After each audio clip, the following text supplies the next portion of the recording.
Welcome back, everybody, for another episode of Food Fears with Greg. Today, another specialty from the Kim Chung Asian market.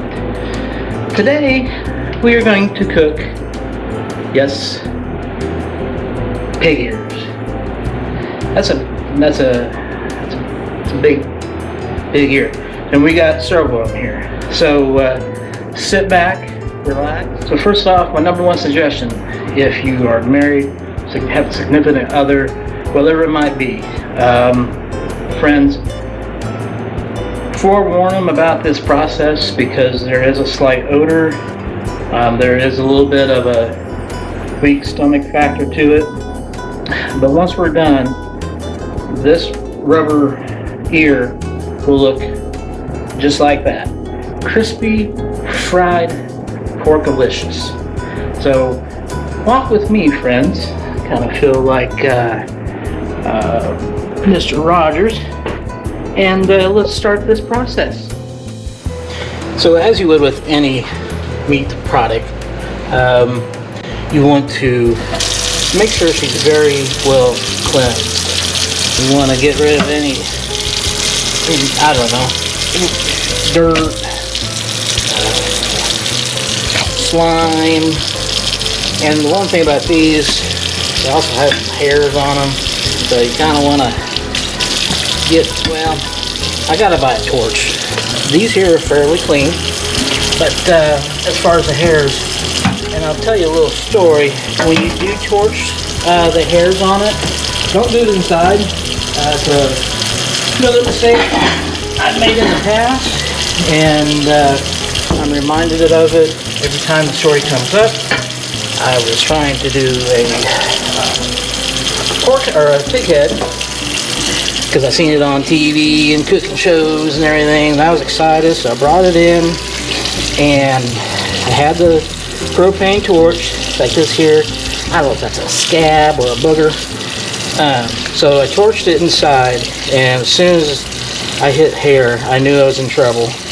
And so just forewarned. So I'm just going to clean these real good, and then we're going to boil them for at least 2 hours. Last time I did this, it was 2.5. The texture, if you're curious, yes.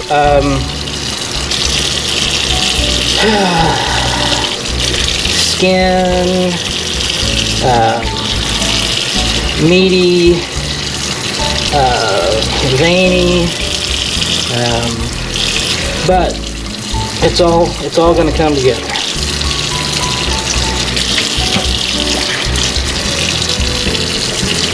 So I'll finish cleaning these up, and then we'll go over to the pot and start that process. Now, one thing I'm curious about, take this ear and this ear. Did they come from the same pig? I doubt it. But did this pig have better hearing than this pig? It's just questions that come to mind when you're doing something like this.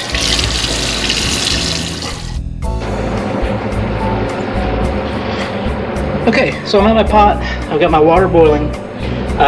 These measurements aren't exact. You can use whatever you want.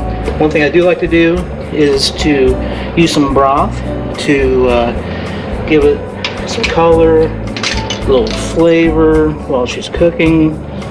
And last time I just guessed at it, and then about halfway through the cooking, I add a little more. I'm not sure if you're really supposed to taste pork water, but I think it was fairly safe by then. And then I got your traditional black pepper. Don't be afraid to use too much. Salt.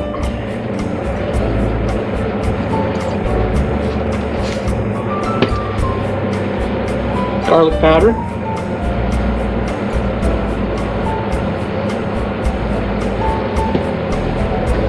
Onion powder.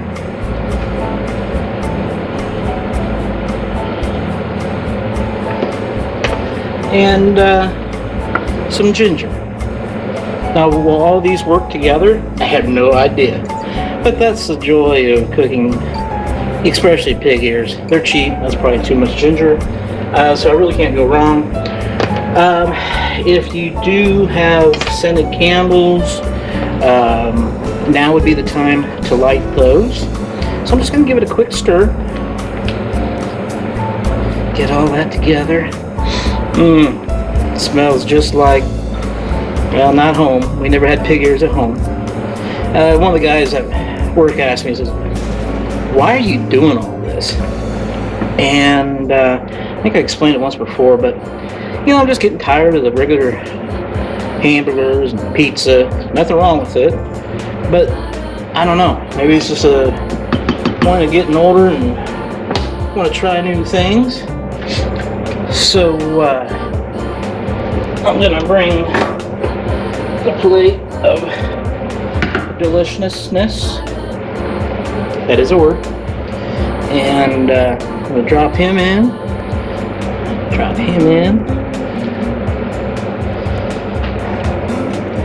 The biggin, that ought to feed me. And this. And that. Yeah. The crowd in the background already says it stinks. But that is temporary. And the last one here. So like I said, I'm going to stir these every, I don't know, 15, 20 minutes, boiling for at least 2 hours, and probably fumigate the house in the meantime. I will open some windows, but that's how I started. We'll cap her off, and I'll see you in a few. Okay. Cooking process is over. I've already cut up all the ears but one. I just wanted to show you how I do it. Like I said, it's only the second time, but so you see you got the big hunk and everything's loose and gingerly. So I'm gonna take this big hunk off. Oh, first off, I gotta show you about so I bought this. You know, all the pros have it. I have really no idea how to use it, but it sounds good. It looks good. It's all about looks, right? So, 19 bucks. So I'm gonna chop off, it works. I'm gonna chop off this big hunk here. Just like so. And then I've learned that if I go with the ear, that the result is more tender. So I'm just gonna chop in this direction. The first time I made them too thin because I didn't want something too chewy, so I'm making them just a little bit, about 3/4 of an inch to 1/2 inch. And I think one thing I learned too is not to boil them too long, because then most of the skin boils off, and you know, that's what pigs are about, is the skin. Now for me right here, this chunky thing, that I'm gonna go ahead and cut it one more time. And I'm gonna cut the end off because that just doesn't excite me. Okay, so throw them in here. I've got my pan with hot oil ready to go. Eggs. So I'm going to stir that up.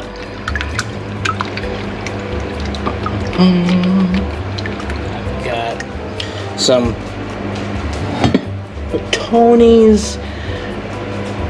Tony Chachere's Original Creole.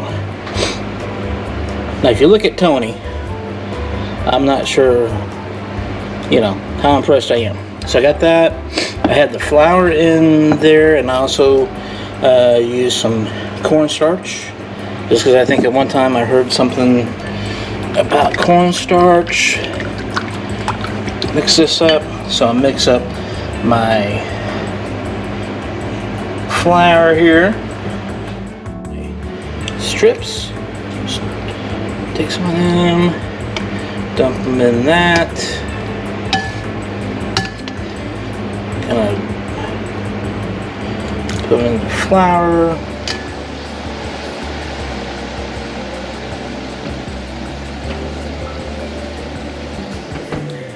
Okay, so she's all done. Let me show you what we got here. Like I said, don't have much for equipment.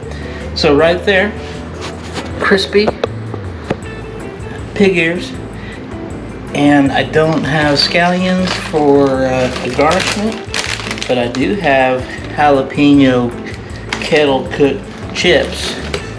So we'll just throw those on the side. And I tell you what, huge thing happened tonight. My wife even tried it. And what was her response? She said it was better than what she expected. And okay, so here's a couple things I learned tonight. Look at that crispy goldenness. One thing is you do not want extremely hot oil because it just fries too quick. Use warm oil. That way you can cook it for 5 or 10 minutes, you know, per batch, which will kind of tender up, make it a little crispy, and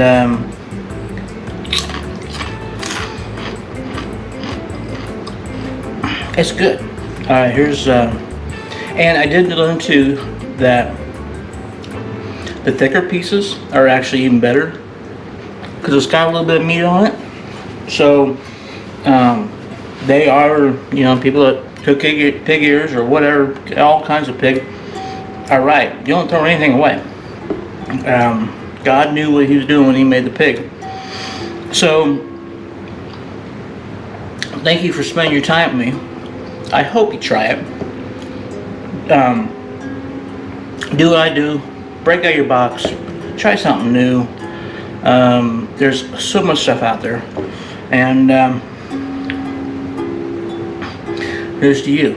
And as the Asians say, arrivederci. Later.